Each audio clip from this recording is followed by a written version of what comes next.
The afternoon had stretched long and slow, the kind of day that feels like it's dragging its feet on purpose. Outside the old community theater, gray clouds hung low over the city, spitting a light rain that tapped gently against the brick walls and pooled in the cracks of the sidewalk.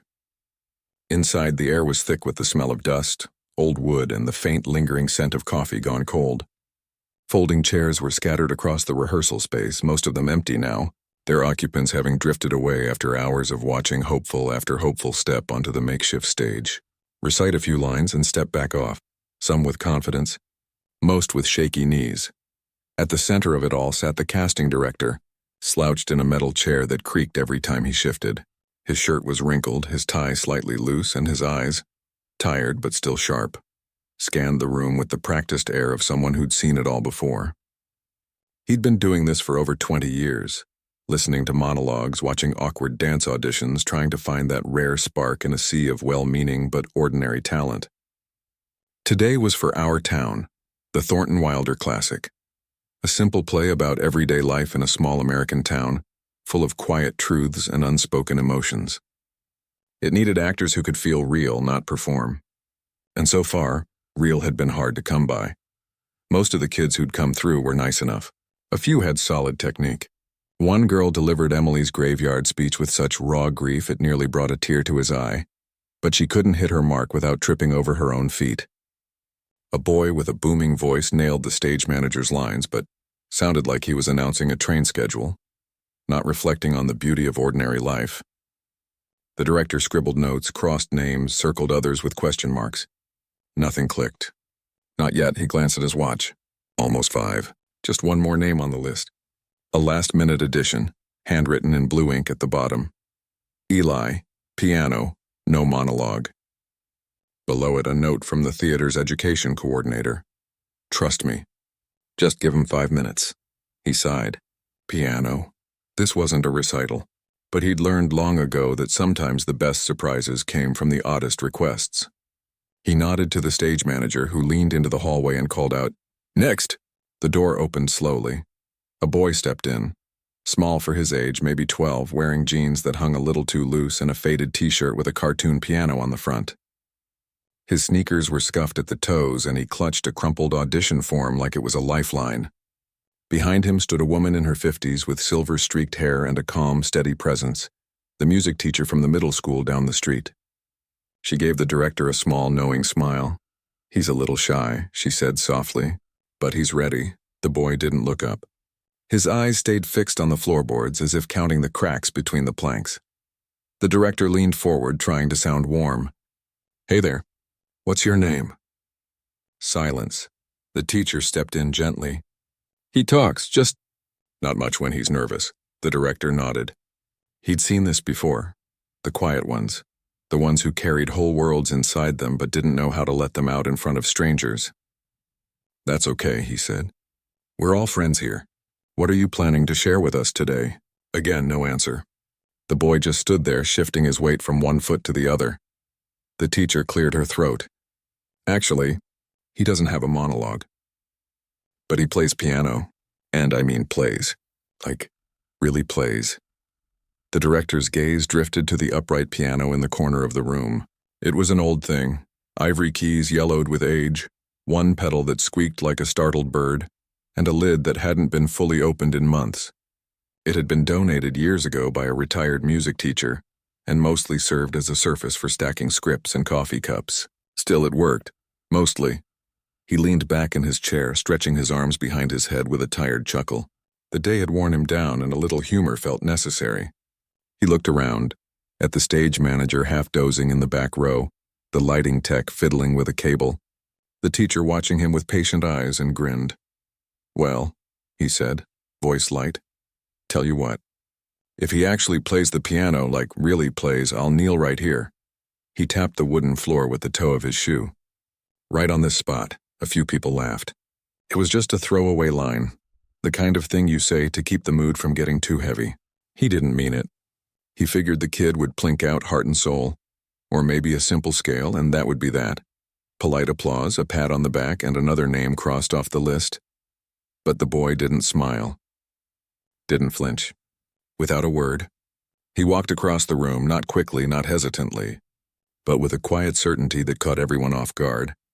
He pulled out the bench, sat down and lifted the fallboard with careful hands, like he was opening a gift he'd been waiting for his whole life. Then he placed his fingers on the keys, and he began to play. It wasn't just any piece. It was Chopin's Nocturne in E-flat major, a song full of longing, tenderness, and quiet sorrow.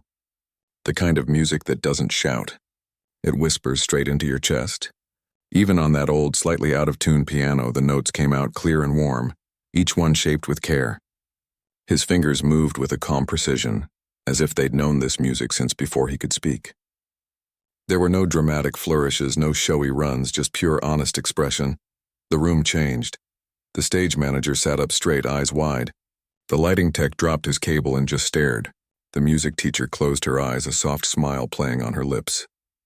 Even the rain outside seemed to pause, as if holding its breath. The director stopped breathing.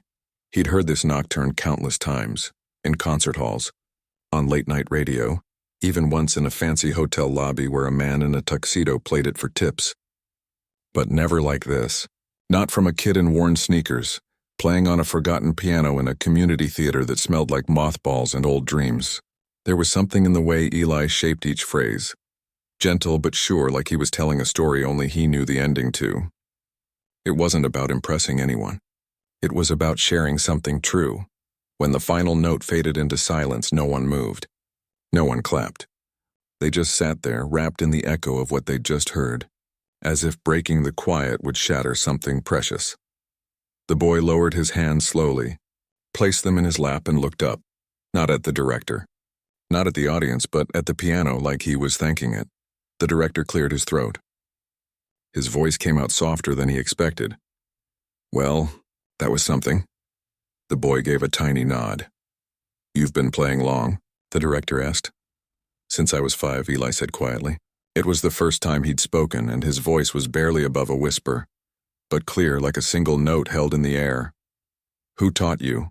No one, just listened, watched videos, tried things. The director blinked. Self-taught? At that level? He'd seen prodigies before. Kids with private tutors, fancy keyboards, parents who tracked every metronome click. But this kid looked like he'd learned in secret, in the quiet hours after homework, in the corners of life where no one was watching.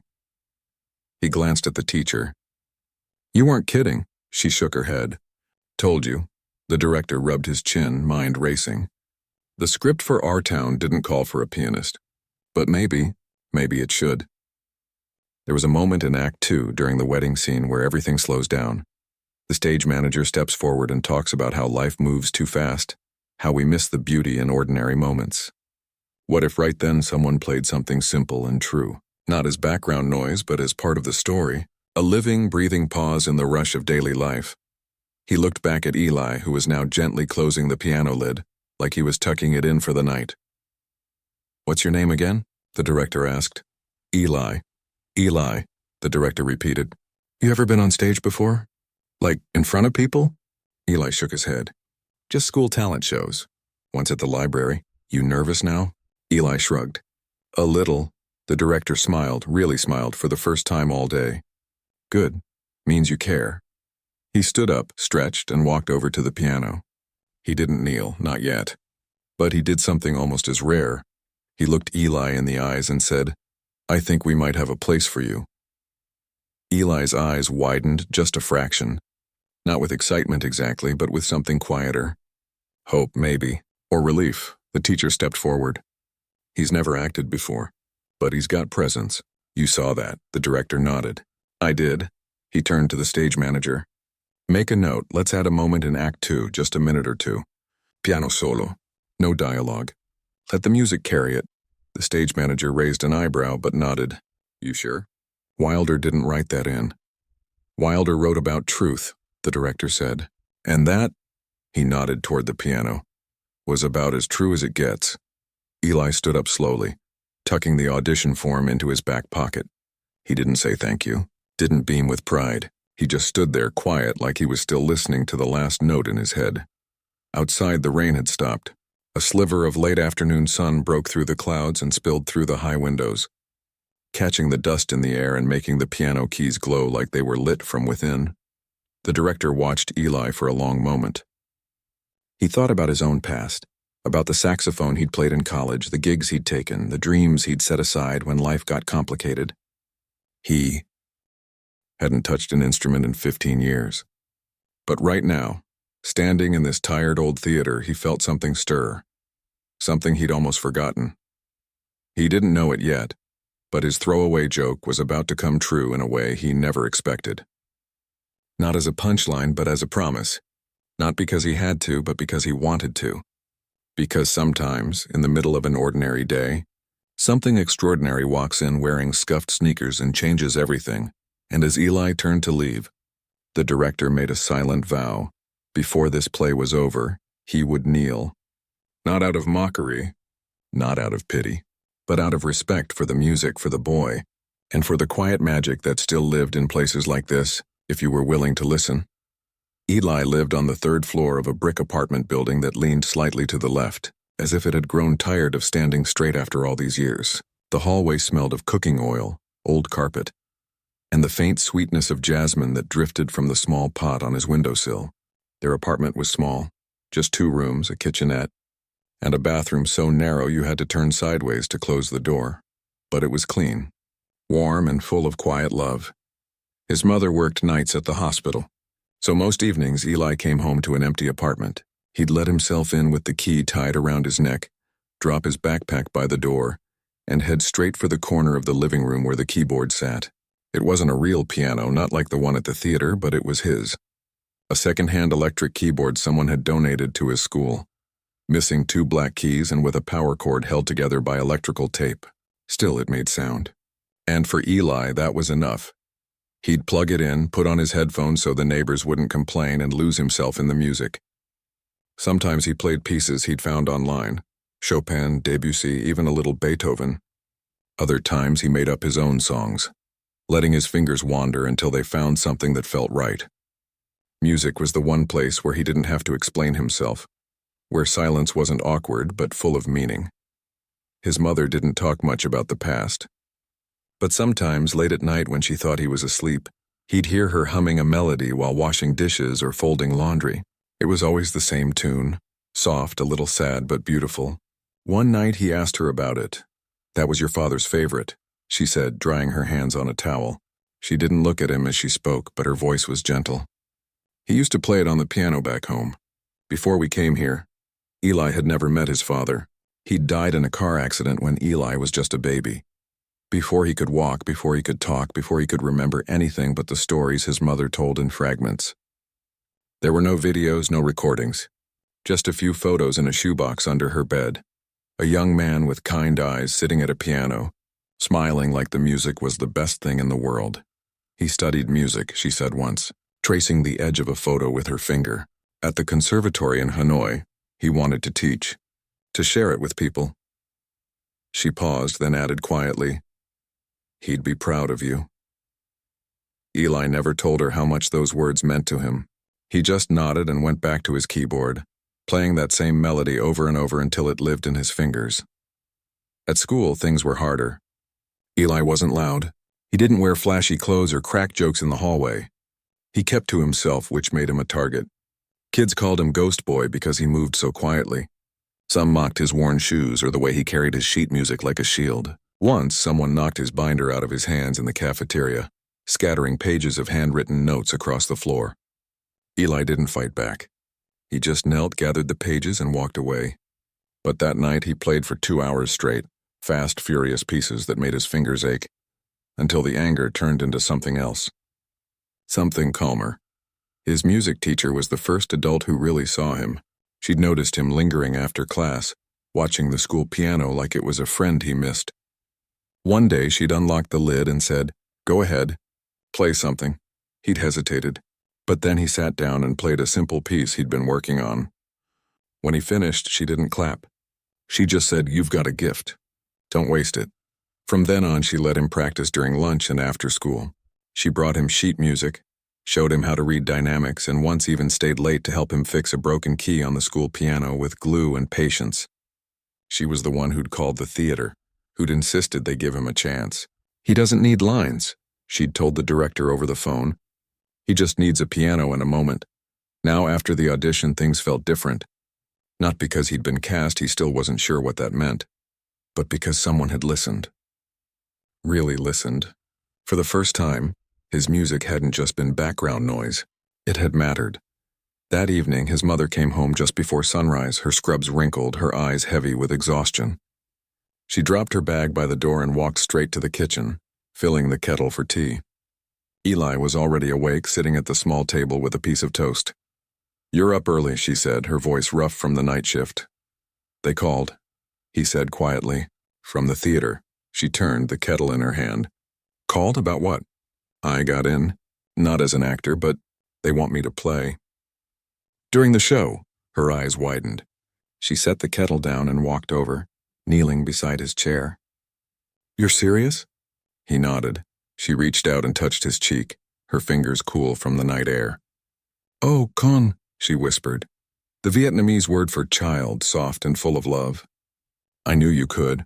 She didn't ask for details, didn't question if it was safe or if it would interfere with school. She just smiled, the kind of smile that came from deep inside, the kind that said, "I've been waiting for this moment since the day you were born." Later that morning, while she slept, Eli went to the school to practice. The music room was empty, sunlight streaming through the tall windows, dust dancing in the beams. He sat at the upright piano, the one with the slightly sticky middle C, and played the Chopin Nocturne again. But this time he imagined the theater lights, the hushed audience, the silence after the last note. He played it slower, softer, like he was speaking directly to someone who wasn't there, his father maybe, or the version of himself who still believed he was invisible. When he finished, the music teacher appeared in the doorway, holding 2 paper cups of coffee. "You're thinking too hard," she said, handing him one. He looked up, surprised. "How do you know?" "Because your shoulders are up by your ears," she said, gently pressing them down. "Music isn't about being perfect. It's about being honest. You were honest yesterday. Don't lose that." He took a sip of coffee, too hot, too bitter, but he didn't complain. "What if I mess up on stage?" "Then you'll mess up," she said simply. "And the world won't end. People aren't coming to judge your fingers. They're coming to feel something. And you already know how to give them that." He thought about that all the way home. Maybe she was right. Maybe it wasn't about hitting every note perfectly. Maybe it was about showing up. Scuffed sneakers, quiet voice, and offering something real.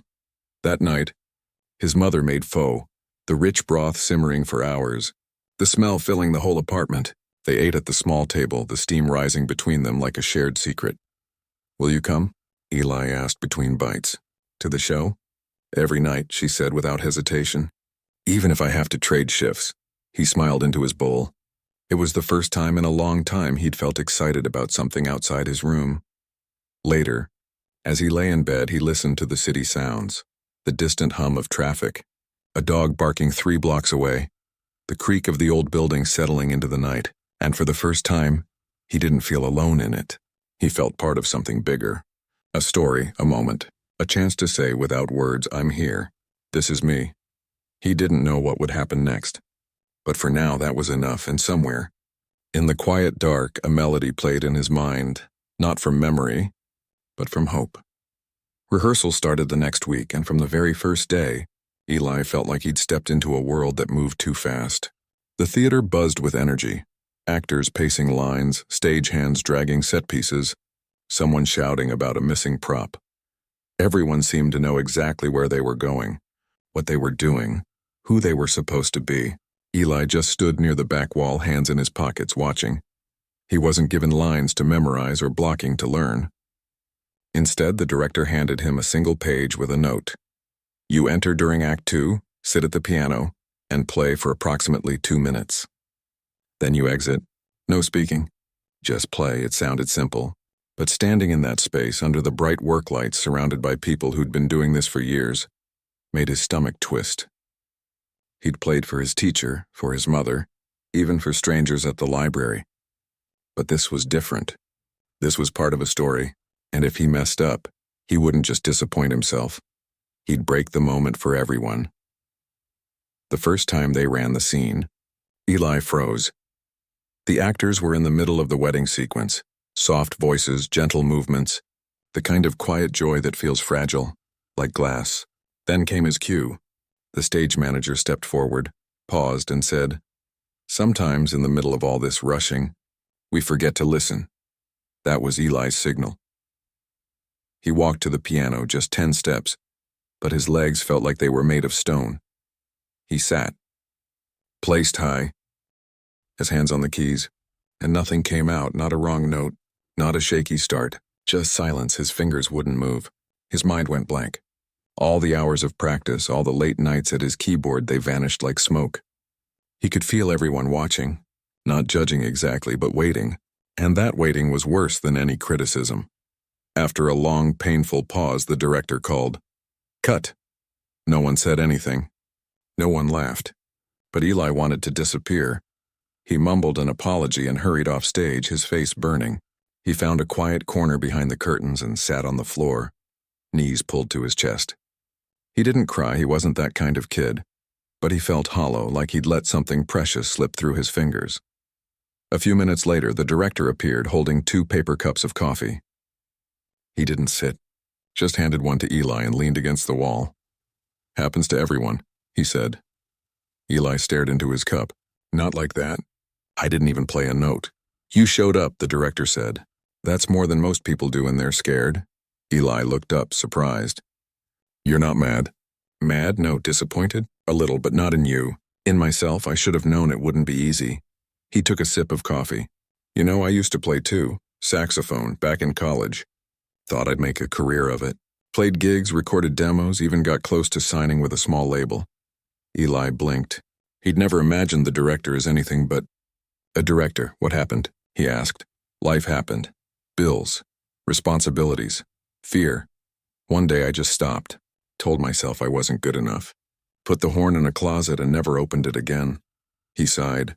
"I've spent 20 years watching other people be brave while I stayed safe behind a clipboard." Eli didn't know what to say, so he just listened. "Your music yesterday, it reminded me of why I loved it in the first place. Not for fame or applause, but because it says things words can't." He looked at Eli. "So don't worry about being perfect. Just be honest. That's all anyone needs." From then on, rehearsals changed. The director started arriving early just to sit in the empty theater while Eli practiced, not to critique, just to listen. The cast began to include him, not as a prop, but as part of the group. One actress brought him cookies. Another showed him how to warm up his hands before playing.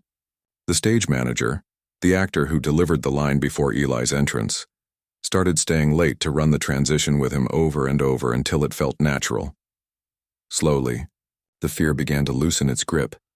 Eli learned to walk on stage like he belonged there. He practiced entering in silence, sitting without fidgeting, placing his hands just so. He even started playing with the house lights up, getting used to the feeling of eyes on him. At first, he'd only play when no one was watching. Then he'd play with one person in the room, then 2, then the whole cast, and every time he played, it got easier, not because the nerves went away, but because he learned to carry them with him, like a quiet companion instead of an enemy. One afternoon, during a break, the lighting designer asked him, "What do you want the light to feel like when you play?" Eli hadn't thought about that. "Soft," he said after a pause. "Like sunset. Not too bright, like someone's watching from a distance but not staring." The designer nodded. "Got it." They adjusted the cue, dimming the stage lights just enough to make the piano glow, like it was the only thing in the world that mattered. When Eli played that day, something shifted. The music didn't just fill the room. It filled the silence between the lines, the space between heartbeats. The actors stopped rehearsing and just listened. Even the stage hands paused their work. Afterward, the director didn't say much, just clapped him on the shoulder and said, "That's it. That's the moment." As the weeks went by, Eli started to understand what the play was really about. Our town wasn't just a story about a small town in 1901. It was about how fast life goes by, how we miss the beauty in ordinary things, the smell of coffee in the morning, the sound of a parent humming, the way sunlight hits a piano key. And his music? It was the pause, the breath, the reminder to stop and feel. His mother came to one rehearsal. She sat in the very back row, so far back Eli almost didn't see her. But when he played, he felt her there. Afterward, she didn't say much, just hugged him tight and whispered, "You sound like him." He knew who she meant. The night before Tech Week, the final rehearsals with lights, sound and full costumes, Eli couldn't sleep. He lay in bed, running the piece over and over in his head. What if he forgot the notes? What if his hands shook? What if the piano was out of tune? But then he remembered what the director had said. Just be honest. And honesty didn't need perfect notes. It just needed truth. The next day, during the full run-through, everything clicked. The wedding scene unfolded, tender, joyful, full of hope. The stage manager stepped forward, voice calm and steady. Sometimes in the middle of all this rushing, we forget to listen. Eli walked on stage. This time his steps were sure.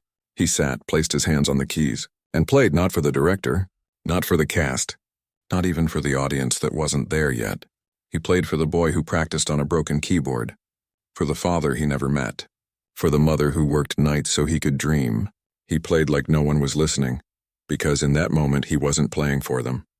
He was playing for himself, and that made all the difference. When the last note faded, the theater was silent. Not the awkward silence of his first try, but the deep, respectful quiet that comes after something true has been said. Then, from the back row, his mother began to clap. Slowly at first, then louder. One by one, the cast joined in, not the wild applause of a finished show, but something softer, more personal. A thank you. The director didn't clap. He just stood in the wings, arms crossed, eyes bright. And for the first time in years, he felt that old ache in his chest, the one that came from loving something so much it hurt. Later, as they packed up, he found Eli by the piano, gently closing the lid. "You ready for opening night?" he asked. Eli thought about it. "I think so. You'll be great. I'm still scared." "That's good," the director said, smiling. "Means you care." And in that moment, Eli realized something. He wasn't just the quiet kid with the keyboard anymore. He was part of something, a story, a team, a moment that mattered. And that was worth every shaky step, every silent pause, every note played in the dark. Opening night arrived, wrapped in a cool spring breeze and a sky full of stars. The theater buzzed with a different kind of energy now, nervous, excited, alive. Backstage smelled of hairspray, coffee, and the faint metallic tang of stage lights warming up.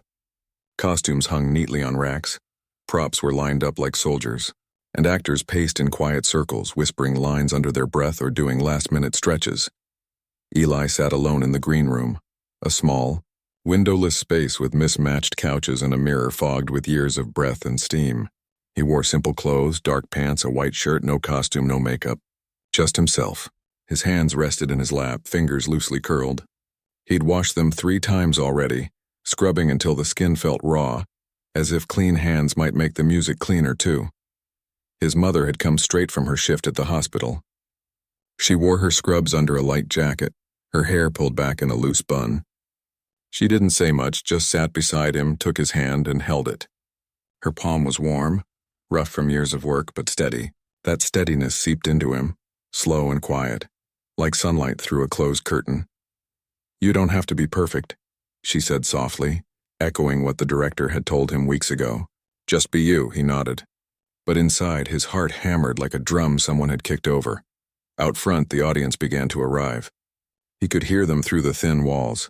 Laughter, the rustle of programs, the creak of seats being taken. People he didn't know, who didn't know him, were sitting out there waiting to be moved by a story that now included him. The thought made his stomach twist. A stagehand poked his head in. 5 minutes to places." Eli stood up. His legs felt strange, like they belonged to someone else. He walked down the narrow hallway toward the wings, his mother trailing behind. The backstage area was chaos now. Actors adjusting collars, someone frantically searching for a missing earring, the stage manager giving last-minute reminders in a calm, steady voice. Then he saw the piano. It wasn't the old upright from rehearsal. This was a real grand piano, polished black wood gleaming under the stage lights, loaned by a local music store after hearing about the show. It looked like something out of a dream. Eli stopped in his tracks. The director appeared beside him, holding a small white flower. Just one, a gardenia, its petals soft and fragrant. "Your teacher brought it," he said quietly. "Said your father used to keep one on his piano." Eli's breath caught. He didn't know how she knew that. But he took the flower and placed it gently on the piano bench like a promise. "You'll be fine," the director said. "Remember, play like no one's listening, because tonight, they finally are." Eli nodded. But as the overture began and the lights dimmed out front, the fear came rushing back thick and heavy. He stood in the wings, watching the first act unfold, the milkman's call, the breakfast table, the schoolyard gossip. Everything felt real, tender, familiar. And then came Act 2, the wedding scene. He watched from the shadows as the characters moved through their vows, their joy, their quiet hopes for the future. The stage manager stepped forward, his voice filling the theater like a warm hand on the shoulder of every person in the room. "Sometimes," he said, pausing just long enough for the words to settle, "in the middle of all this rushing, we forget to listen." That was his cue. For a split second, Eli froze. His feet wouldn't move. His breath stopped. All the rehearsals, all the practice, it vanished. He was 12 years old again, standing in an empty hallway, invisible. Then he thought of his mother's hand, of the gardenia on the bench, of the broken keyboard in his apartment, where he'd played for no one but the walls, and he walked on stage. The lights were brighter than he remembered. Hotter. The audience was a sea of shadows beyond the footlights, but he could feel them. Hundreds of eyes, hundreds of hearts. Waiting. He sat. The piano felt cool under his fingertips. He placed his hands on the keys, closed his eyes and began to play. Not the Chopin nocturne exactly, but something close. He started with the familiar opening, soft and flowing, but then let his fingers drift into something new. A melody he'd been working on in secret, late at night when the city was quiet and the world felt far away. It was still Chopin's spirit, gentle, aching, full of longing. But now it carried his own voice too. A boy's voice. Quiet but sure. The notes rose and fell like breath, like memory, like love. Out front, the silence was total.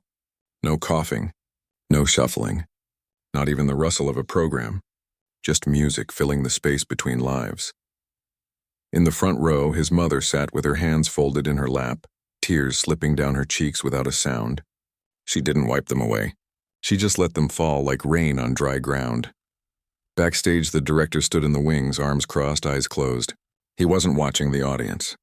He was listening, really listening for the first time in years. And in that moment, he didn't feel like a director. He felt like a kid again, standing outside a jazz club, pressing his ear to the door, wondering if he'd ever be brave enough to walk in. The music swelled, then softened, then faded into a single lingering note that hung in the air like a question. Then, nothing. Eli opened his eyes. The theater stayed silent. Not out of confusion, not out of politeness, but out of reverence, as if everyone had just been handed something sacred and didn't want to break it by moving too soon. Then, from the back, one person clapped, then another. Then the whole room erupted, not in wild cheers, but in something deeper. A standing ovation that started slow, like a wave building until every person was on their feet, clapping not just for the play, but for that moment. For the boy, for the truth he'd given them. Eli stood slowly, bowed once, just a small nod, and walked off stage. Back in the wings, the cast surrounded him. No one said good job, they didn't need to. They hugged him, ruffled his hair, squeezed his shoulder. The stage manager clapped him on the back and said, "You gave us all a gift tonight." His mother found him a minute later, her eyes still wet, her smile wide and trembling. She didn't say anything, just pulled him into a hug so tight he could feel her heartbeat against his own. Later, after the final curtain call, after the lights came up and the audience trickled out into the cool night air, Eli sat alone on the edge of the stage, feet dangling over the orchestra pit. The theater was quiet again, but it felt different now, warmer, fuller, like it had been filled with something that wouldn't wash away. The director walked over and sat beside him, handing him a bottle of water. "You okay?" he asked. Eli nodded. "I think I forgot to breathe the whole time." The director chuckled. "Good. Means you were in it." They sat in silence for a while, listening to the distant hum of the city. "You know," the director said after a while, "I used to think theater was about big voices and grand gestures. But tonight, it was your silence that spoke the loudest." Eli looked at him. "I didn't say a word." Exactly. Back home, long after midnight, Eli sat at his broken keyboard one last time. He didn't plug in the headphones. He just played softly, slowly, the same melody from the show. His mother sat on the couch, wrapped in a blanket, eyes closed, listening like she'd waited her whole life to hear this. Outside, the streetlights glowed, and the world kept turning. But inside that small apartment, for just a little while, time stood still. And in that stillness, a boy who once thought he was invisible finally felt seen. Not for being loud, not for being perfect, but for being honest, and that was enough. More than enough, it was everything. The show ran for 3 weekends, and every night the theater filled, not just with regular patrons, but with people who'd heard whispers about the boy who played piano during the wedding scene. Some came because they loved our town. Others came because they'd read a short blurb in the local paper. Local boy's silent performance steals hearts in community theater production. A few even drove from the next town over, just to hear him play. Eli never got used to the applause. Not really. He'd walk on stage, play his piece, bow quietly, and slip back into the wings before the clapping could feel like it was for him. He still saw himself as the kid with the broken keyboard, the one who ate lunch alone, the one who spoke in whispers. But something had shifted, not in how others saw him, but in how he carried himself. His shoulders were straighter, his steps were sure, and when he played, he no longer closed his eyes to hide. He looked out, not at faces, but at the space between them, the shared breath of an audience moved by something simple and true. After the final performance, the cast gathered on stage for one last group photo. Someone brought cake. Someone else played old show tunes on the grand piano while people laughed and hugged and promised to stay in touch. Eli stood near the back, holding a paper plate with a slice of chocolate cake he hadn't touched yet. His mother stood beside him, arm looped through his, her eyes shining. "You did it," she said softly. He smiled. "We did it." A week later, an invitation arrived in the mail. Thick paper, embossed lettering. The City Arts Council wanted Eli to perform at their annual spring gala, a fancy event held in the downtown library's grand hall. Attended by donors, teachers, local officials, and music lovers from all over the county, there would be a real Steinway, professional lighting, and an audience that knew what they were listening for. Eli's first instinct was to say no. The thought of playing in front of strangers who expected perfection made his stomach knot. But his mother just handed him the letter and said, "Your father would have said yes," so he said yes. Rehearsal for the gala was different. No script, no costumes, no story to hide behind. Just him and the piano under bright lights in a room that echoed with every footstep. The director came even though he wasn't asked to. He sat in the very back row, arms crossed, watching silently as Eli practiced. This time, Eli didn't play Chopin. He played his own piece, the one he'd woven into the nocturne on opening night, now finished, polished not for show but for feeling. It began soft like dawn breaking over rooftops, then rose into something hopeful, then settled back into quiet, like a lullaby for a world that never quite sleeps. When he finished, the director didn't clap. He just stood up, walked to the front, and placed a hand on Eli's shoulder. "That," he said, voice rough, "is the most honest thing I've heard in 20 years. The night of the gala, the grand hall glittered. Crystal chandeliers, velvet chairs, women in elegant dresses, men in jackets with pocket squares. Eli wore a simple black suit his mother had borrowed from a neighbor's son. It was a little big in the shoulders, but he didn't care. He sat backstage, hands folded, breathing slowly, just like the director had taught him. "You don't have to be perfect," the director whispered, crouching beside him. "Just be you." Eli nodded. When his name was called, he walked out to a room full of strangers. No dimmed lights. No story to cushion the silence. Just him, the piano, and hundreds of eyes waiting. He sat and played, not for approval, not for fame, but for the boy who'd practiced in secret. For the father who'd left behind a metronome and a love of music. For the mother who worked nights so he could dream. For the director who'd once joked about kneeling, and meant it more than he knew. The piece unfolded like a letter never sent, full of things too deep for words. And when the last note faded, the room didn't erupt. It held its breath. Then slowly people began to stand. Not all at once, but one by one, until the entire hall was on its feet, clapping not out of habit, but out of gratitude. Afterward, people came up to him, smiling, shaking his hand. saying things like, "You moved me," or "Thank you for that." Eli just nodded and said thank you back, his voice quiet but steady. He didn't feel like a star. He felt like himself, just a little more whole. His mother waited by the exit, tears in her eyes again, but smiling. She didn't say much, just hugged him and whispered, "He heard you." Later that night, long after the crowd had gone home and the chandeliers were turned low, the director returned to the community theater. The building was empty, dark except for a single work light over the stage.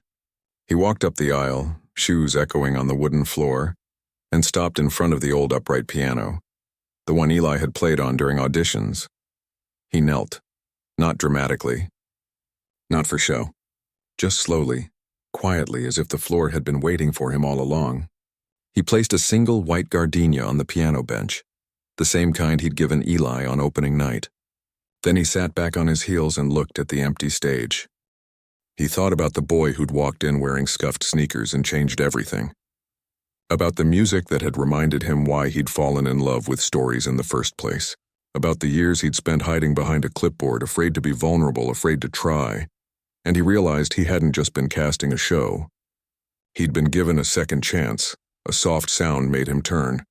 Eli stood in the doorway, hands in his pockets, looking small again in the big empty theater. "You came back," the director said. Eli nodded. "I forgot my sheet music."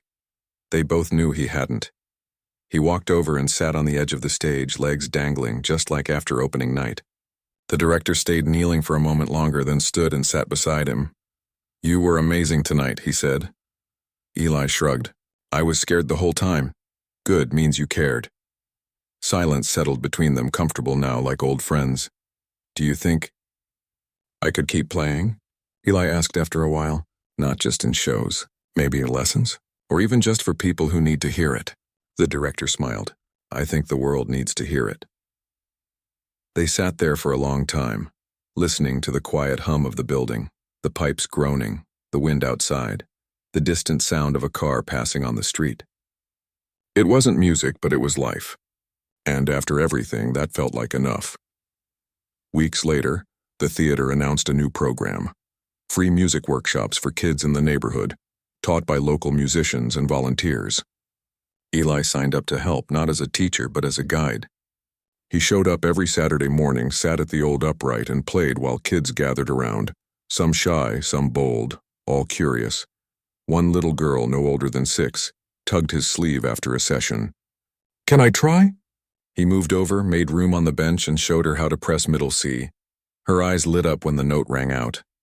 And in that moment, Eli understood what his father must have felt. Not the need to be famous, not the need to be perfect, just the simple joy of sharing something beautiful with someone who needed to hear it. Back at home, his mother hung the gala program on the fridge with a magnet shaped like a piano. Next to it was a photo from the final show. Eli bowing, the cast behind him, the director in the wings smiling for the first time in years. Life didn't change overnight. Eli still went to school. His mother still worked nights. The keyboard in their apartment still had broken keys. But something had shifted in the air between them. A quiet pride, a deeper understanding, a belief that small things could matter, and sometimes, late at night, when the city was asleep and the apartment was still, Eli would sit at his keyboard, plug in his headphones, and play, not for an audience, not for a show, but just because the music was there, waiting to be let out. In the end, it wasn't about kneeling or standing. It wasn't about fame or fear.